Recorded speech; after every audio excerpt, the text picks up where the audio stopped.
আসসালামু আলাইকুম বন্ধুরা, স্বাগত আমার এই বাংলা রান্নাঘর উইথ শেরিনার চ্যানেলে। আপনারা সবাই ভালো আছেন? আল্লাহর রহমতে আমিও ভালো আছি। দেখুন, আজকে আমি খুব মজাদার একটা রেসিপি নিয়ে চলে এসেছি। আর ভালো লাগলে আমার চ্যানেলটাকে প্লিজ সাবস্ক্রাইব করে দেবেন, শেয়ার করবেন, কমেন্ট করবেন বন্ধুরা। আর বন্ধুরা বলতে কি, বন্ধু আবার আমার পরিবার, আপনারা তো সবাই আমার পরিবার হন। দেখেন, চিংড়ি মাছ দিয়ে মশলাটা কষে নিয়ে আমি ভেন্ডিটা দিয়ে দিলাম।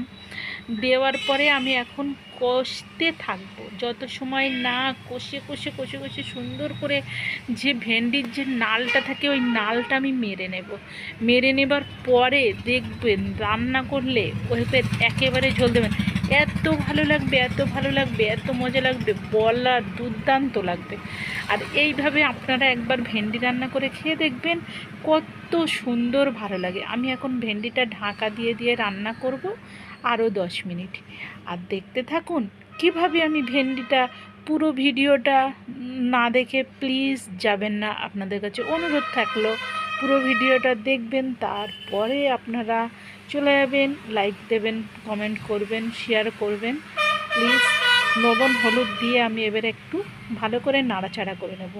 নাড়াচাড়া করার পরে বন্ধুরা, আমরা যে একটা পরিবার সে তো আপনারা সবাই জানেন।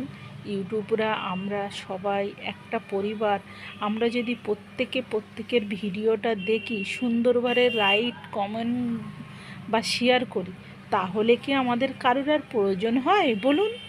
আমরা প্রত্যেকের ভালোবাসা দেব, তাহলে তো তাড়াতাড়ি আমাদের ভিডিওটা এগিয়ে যাবে। আর দেখুন, আমার রান্নাটা হয়ে গেছে, খুব সুন্দর হয়ে গেছে, খুব ভিডিওটা বাড়ালাম না। আর কত সুন্দর কালার চলে এসছে, খুব সুন্দর।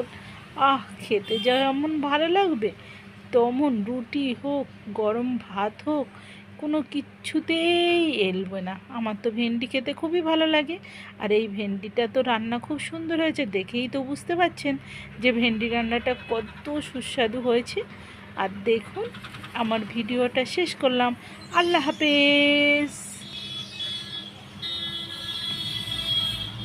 আমি একটু কিন্তু মরিচ, বাড়িতে যে মরিচটা গুঁড়ো করে রাখি, ওই মরিচটা অবশ্যই দিতে ভুলবেন না। ওই মরিচটা দিলে খুবই ভালো লাগে, আমার তো খুব ভালো লাগে। আপনাদের কেমন লাগে কমেন্টে জানাবেন।